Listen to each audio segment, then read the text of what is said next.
Hello everyone. So my name is Hotel Vision Pratama, and right now I want to present to you my vocabulary building project. What is collocations? Kelsey Murcia in 2000 refers to collocation as words that come together or chunks that native speakers can access for comprehension or production. Similarly, McCarthy in 2008 defines collocations as pairs of words that occur regularly together with a high degree of probability. Also, Collinet at 2019 regard collocation as the way words combine in a language to produce natural sounding speech and writing. In conclusion, despite the fact that there are various collocations of this notion, most scholars share the same view on the sense of collocations, which are natural co-occurrence of words. As such, the realm of collocations is the relationship between words or other co-words in a sentence. An example, lexical collocation. And the example of collocations is, first, she has a close friend who always supports her. And the explanation is, it, the sentence is uh, is divided into two parts, adjective and noun. And the explanation is close friend is the natural collocation, while near friend is incorrect. This shows how collocations reflect cultural and semantic preferences. And the second sentence is, she made a decision very broad. The sentence is divided into two parts, verb and noun. The explanation is, English prefers make a decision rather than do a decision. This is a fixed collocation widely used in academic and everyday contexts. And the third sentence is, he caught a cold after walking in the rain. And the sentence is divided into two parts, verb plus noun. The explanation is, we say catch a cold, not take a cold or get a cold. This collocation is fixed and common in health context. And the fourth sentence is, the scientists conducted research on climate change.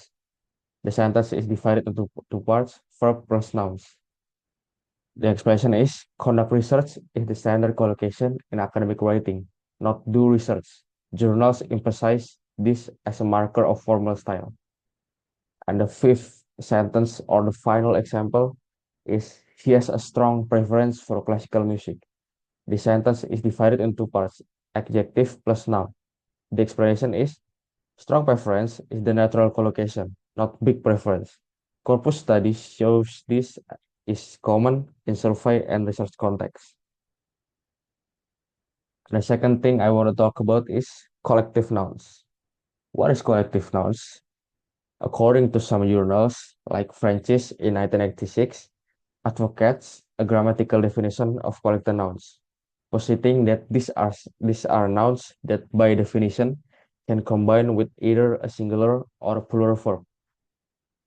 In the other journals is Muhammad B. in 2025 also stated that collective noun is a word that refers to a group of individuals or things considered as a single unit.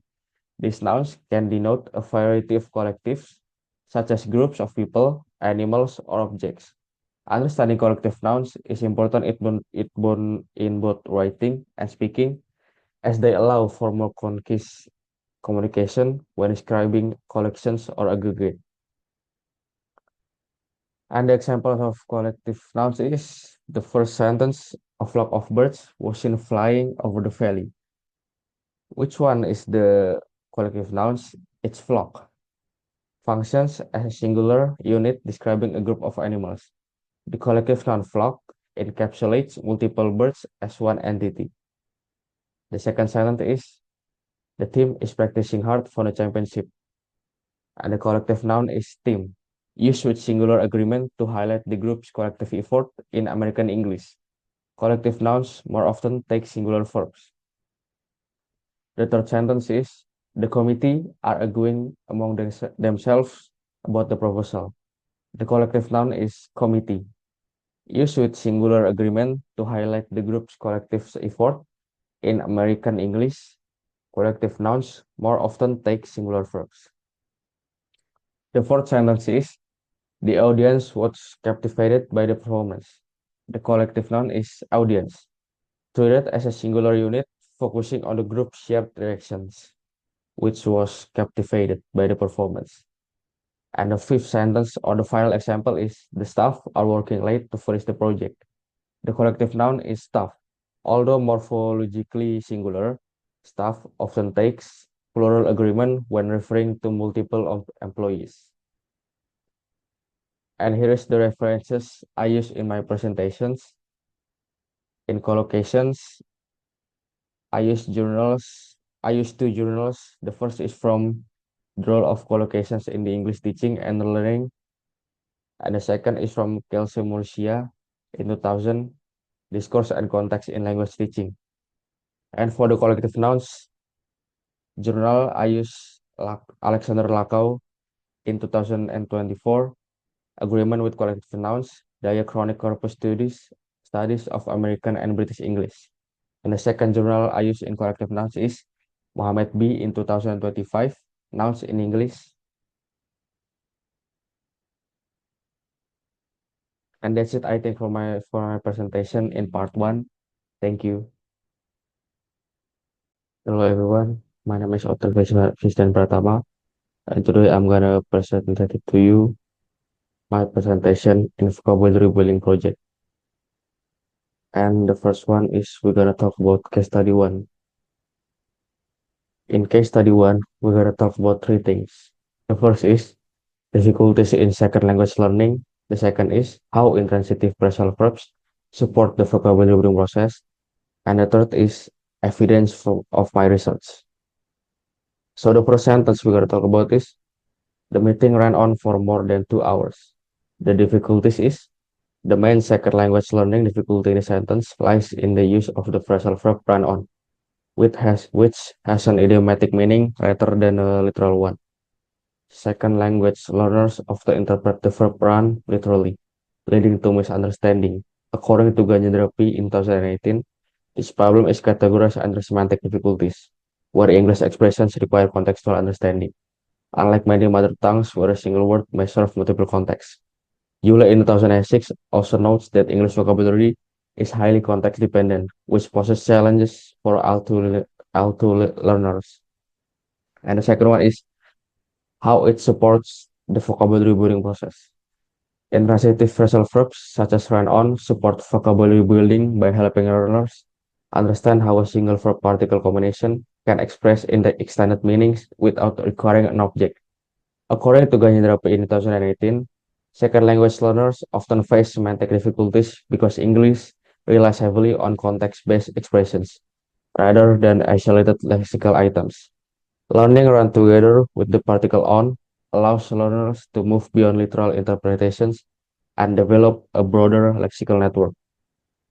And the evidence of my research is found in a journal made by Ganjendra P. in 2018, who explains that second language learners frequently experience semantic confusion when English expressions carry meanings that are not directly inferable from individual words. The journal states that English uses many context-specific expressions, whereas learners' mother tongues often rely on a single word for multiple contexts, leading to misinterpretation. This supports the analysis that learners struggle with idiomatic phrasal verbs, such as run on, due to semantic mismatch between L1 and L2. And the next sentence we are talking about is several students drop out during the research projects. Difficulties is the sentence illustrates mother tongue interference, particularly at the semantic and morphological levels. The phrasal verb drop out is often interpreted literally as falling down, rather than its intended meaning of leaving or quitting. Ganjendra P. in 2018 explains that such errors occur when learners rely heavily on their first language while acquiring a second language, resulting in an incorrect interpretation and usage. This aligns with the theory of language interference, which highlights cross-linguistic influence in second language learning.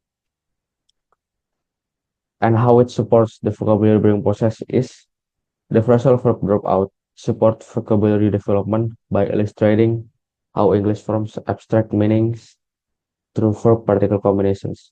Ganjendra P. in 2018 explains that mother tongue interference often limits vocabulary growth when learners depend on direct translation strategies.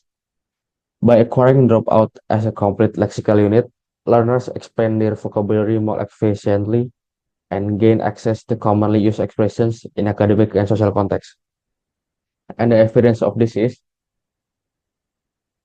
research evidence for difficulties with this sentence is provided through discussion of mother tongue interference in a journal made by Ganjadrapi in 2018.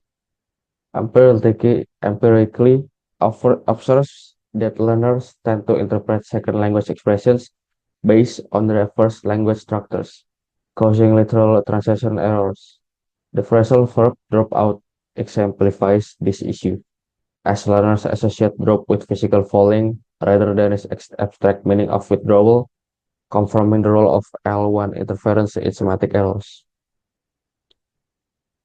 And the third sentence is the plan took off earlier than expected. The difficulties is related to social and environmental factors. The phrasal verb took off carries a specific contextual meaning in aviation, which may not be easily understood without sufficient exposure to English usage. Gaji Therapy in 2018 emphasized that learners who lack a supportive second language environment often struggle to grasp context-based expressions such as phrasal verbs. Crystal in 2010 further states that meaning in English is strongly shaped by situational context, and how it supports the vocabulary building process is a transitive phrasal verb like took off play an important role in vocabulary building by exposing learners to context-specific classical usage. Ganjadrapi in 2018 emphasized that limited exposures to authentic language environments restricts vocabulary expansion. Learning takeoff as a fixed expression helps learners associate meaning directly with real-world context, thereby strengthening contextual vocabulary acquisition. And my evidence is the journal offers empirical support by emphasizing the importance of learning environment and social factor in second language acquisition. Ganjadrapi in 2018 reports that learners who lack exposure of authentic second language environments struggle to understand the context-dependent expressions. The phrase took off is context specific, which is aviation related, and the difficulty learners face with such expressions empirically supports the claim that inadequate exposure leads to misunderstanding of phrasal verbs. And the next sentence is he will copy for sunrise. The difficulties is the sentence reflects synthetic and morphological difficulties in second language learning. In many mother tongues, the concept of waking up is expressed using a single verb, whereas English uses a verb particle construction. Wake up. Ganjadrapi in 2018 points out the structural differences between the first language and English, such as variations in word order and verb contractions, often lead to confusion among L2 learners. Radford et al. In 1999 also highlight how grammatical differences across language affect sentence formations. And next is how it supports the vocabulary building process. The phrasal verb vocab supports vocabulary building by demonstrating how English frequently uses multi-word lexical items to express simple actions. Ganjadrapi in 2019 notes that learners often attempt to transfer single verb structures from their mother tongue, which can restrict vocabulary range in English. Learning wake up as a complete unit helps learners enrich their mental lexicon and improve both perceptive and productive vocabulary skills. And the evidence is empirical evidence for difficulties related to this sentence is grounded in the journal analysis of syntactic and morphological interference. Gajendrapi in 2018 explained that learners' brains attempt to construct second language sentences based on the grammatical system of their mother tongue, often resulting in confusion when structures differ. Since many languages express waking with a single verb, learners struggle with the English verb particle structure, wake up, confirming syntactic transfer as a research-based difficulty. And next sentence is, The crowds calm down slowly.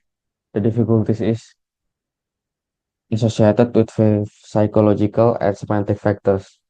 Learners may hesitate to use phrasal verbs like calm down due to fear of making mistakes.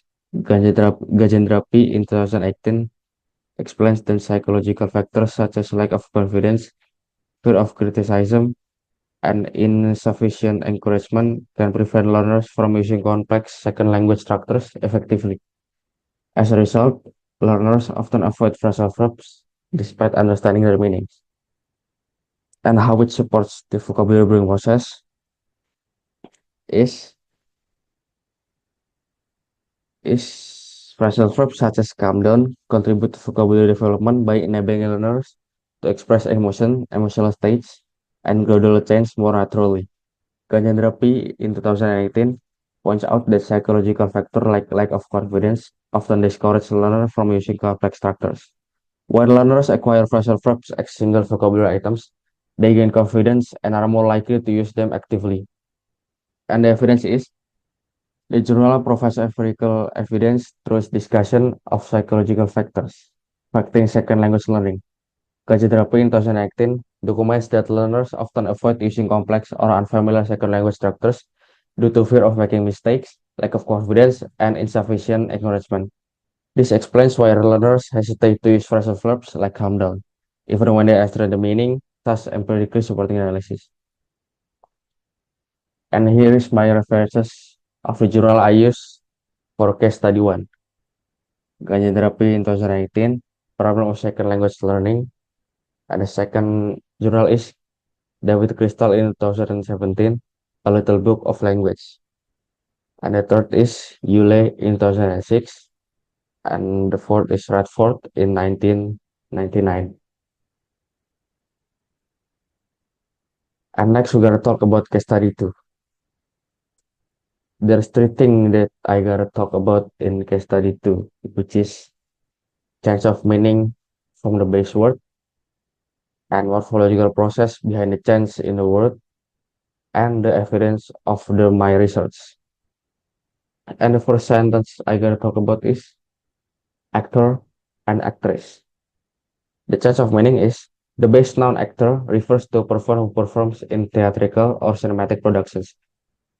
The addition of the gender suffix s forms actress, which specifies that the referent is female. Research on English gender marking explains that suffixes such as s function as lexical markers of feminine gender without altering the core semantic meaning of the occupation itself, according to Kulieva in 2025. Thus, the suffix changes the meaning by narrowing reference from potentially gender neutral or my default term to an explicitly female one, according to Curzon in 2003. And the morphological process is involved in actor to actress is derivational suffixation. The base noun actor is derived from the verb act with the adjective suffix or, indicating a person who performs an action. The addition of the feminine suffix s is a further derivational process that modifies the base noun to encode female gender. According to Kulieva 2025, this type of derivation does not create a new profession, but adds a gender-specific lexical feature to the base word, reflecting historical gender marking in English. And the research evidence is from Kulieva in 2025, shows that the suffix s function as a productive derivational morpheme used to mark feminine gender in English nouns. The study analyzes lexical data demonstrating that words such as actor and actress share the same semantic role but differ in gender reference. Corpus-based observations individually confirm that the morphological process doesn't create a new occupational category but adds a gender-specific feature to the base noun, supporting the analysis of the derivational suffixation.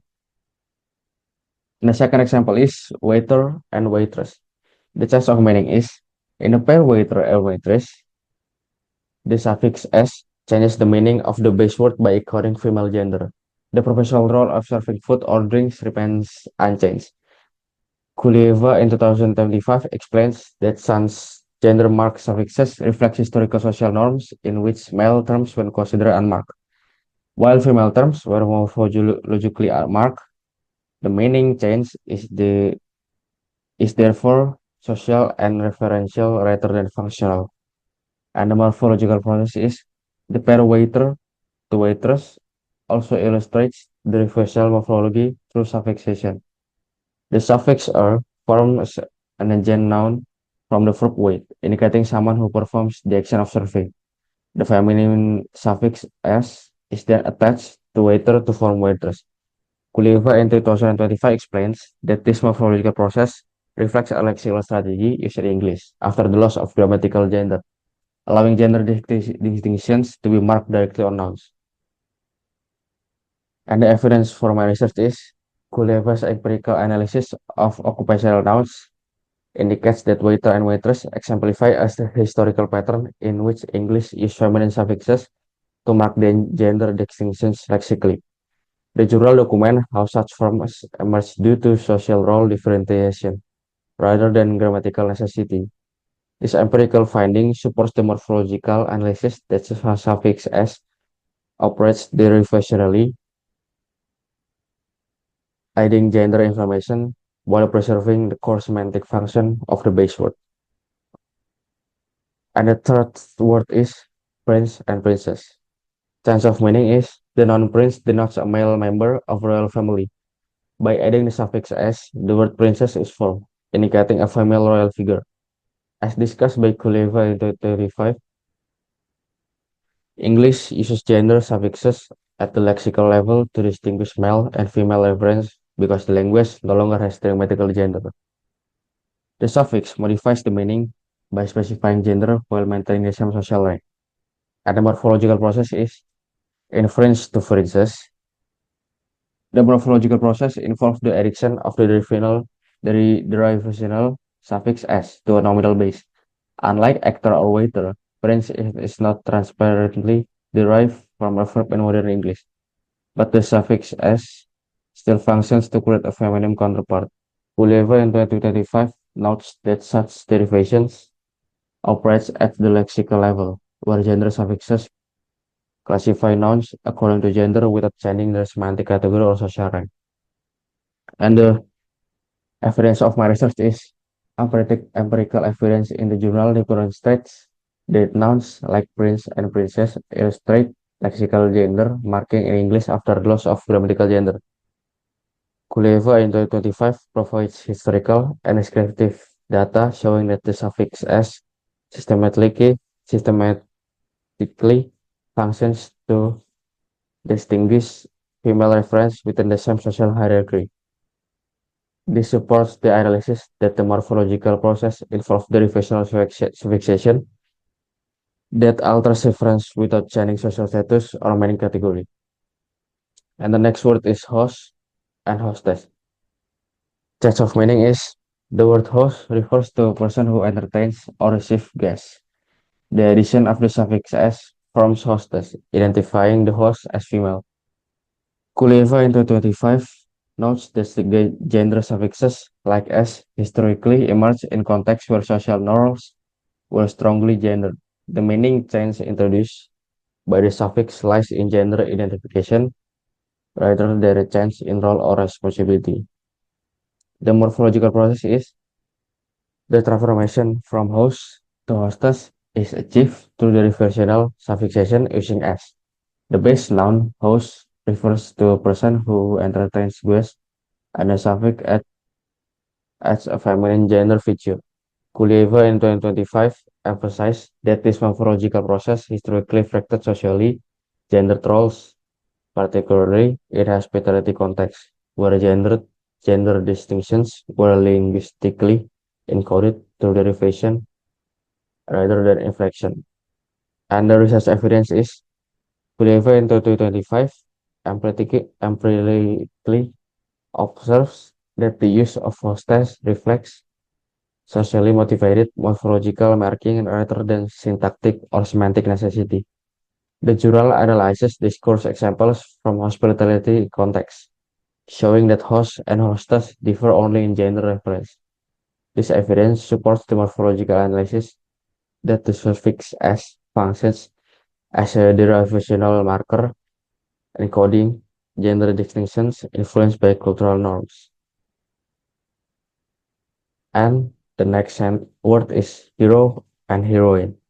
The change of meaning is the noun hero refers to a person admired for bravery or noble qualities. The suffix "in" creates the form heroine, which denotes a female hero. According to Kuleva in 2025, suffixes such as "in" and "s" developed as lexical tools to express the gender distinctions after English lost its grammatical gender system. The suffix changes the meaning of the base words by specifying female identity while preserving the original semantic concept of heroism.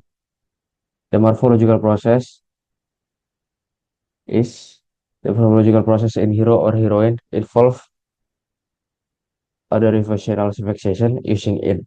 The suffix "in" functions as a feminine marker, forming a gender-specific noun from the base hero. According to Kulieva 2025, English employs different feminine suffixes such as "s" and "in" due to historical borrowing from French and Latin, resulting in multiple derivational patterns for gender marking. This process alters gender reference while preserving the core semantic meaning. And the research evidence is empirical research in the journal shows that suffixes such as "in" coexist with "s" due to historical borrowing from French and Latin. Kulieva in 2025 analyzes lexical patterns demonstrating that hero and heroine represent a derivational process that mark feminine gender without changing evaluative meaning. This evidence supports the analysis that English employs multiple feminine suffixes as lexical strategies rather than a fractional gender marking. And here is the references of the journal that I use in case study 2. The first journal is Kulieva in 2025, Gender Expression in English, an integrated study of grammatical, lexical, and discourse level structures. And the second journal I use is Curzon in 2003, Gender Shifts in the History of English. And the next case study that I want to talk about is case study 3, and this is also the final case study.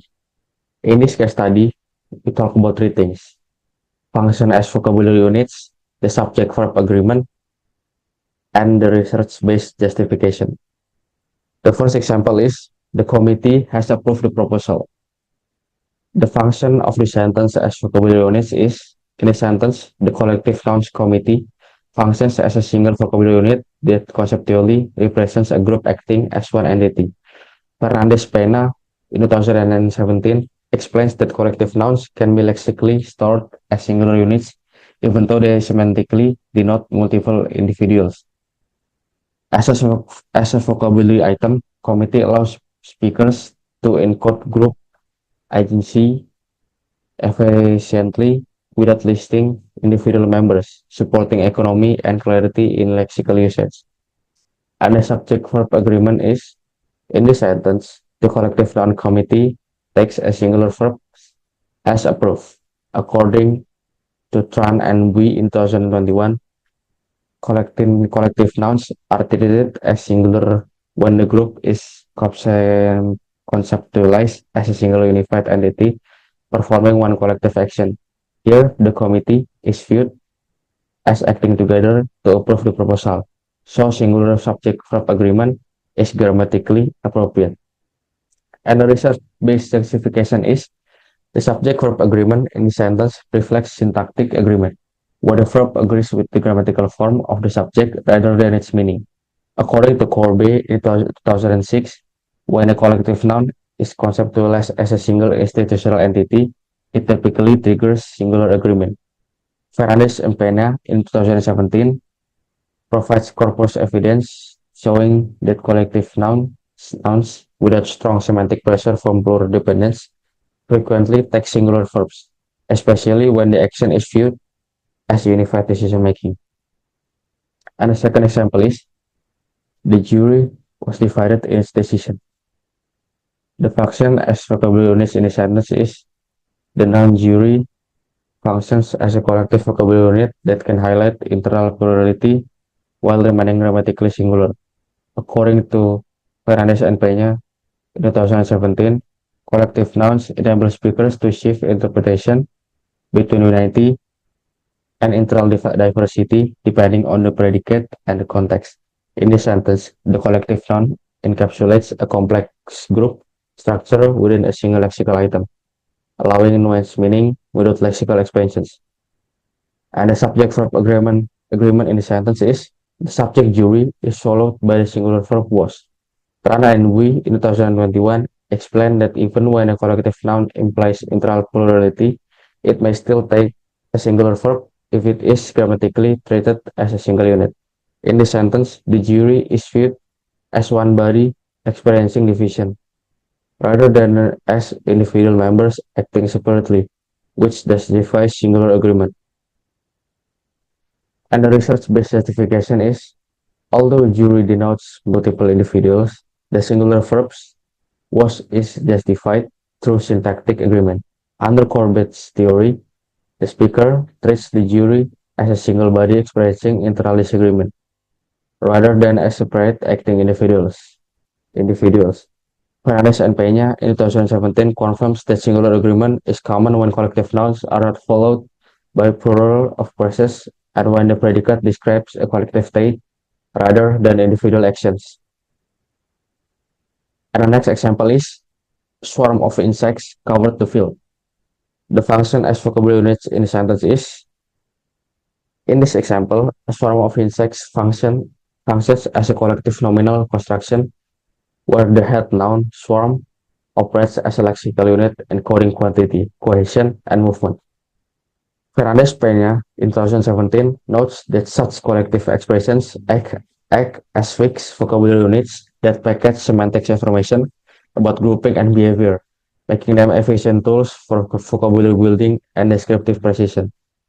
And the subject-verb agreement is the head noun of the subject is swarm, which is a singular collective noun, and it correctly takes the singular cover. Tran and Bui in 2021 note that in collective noun constructions, subject-verb agreement is determined by the grammatical head of the noun phrase, rather than the plural noun in the propositional phrase of insects. Therefore, singular agreement is required. And the research-based justification is, in this sentence, subject-verb agreement is governed by the grammatical head swarm, which is morphologically singular. Corbett in 2006 argues that agreement is controlled by the head noun of the noun phrase, not by the plural noun within of the phrase. Fernandez Peñas in 2017 corpus findings supports this, showing that collective nouns referring to non-human entities overwhelmingly favor singular verbs due to low animacy and reduced social plurality. And the next sentence is, the audience clap loudly. The function in the sentence is the collective nouns audience functions as a vocabulary unit that represents a group of individuals acting synchronously. Fernandez Peña in 2017 emphasizes that collective nouns are lexically interpreted based on conceptual agreement rather than strict grammatical plurality. As a vocabulary item, audience enables speakers to conceptualize collective action as a single event, reinforcing its role as a unified lexical unit. And the subject of agreement is, in this sentence, audience functions as a collective noun, referring to people acting together. Tran and we in 2021 state that when a collective noun denotes a group performing the same action simultaneously, it commonly takes a singular verb. The use of clap reflects the audience being conceptualized as a single acting unit. And the research-based justification is, here, the singular past tense verb clap aligns with syntactic agreement. As audience is treated as a single collective unit performing a unified action, Corbett's agreement theory allows singular agreement when collective action is interpreted holistically. Fernandez Peña in 2017 demonstrates that collective nouns denoting coordinated group behavior often select singular verbs, particularly when no plural or of dependent reinforce individual interpretation.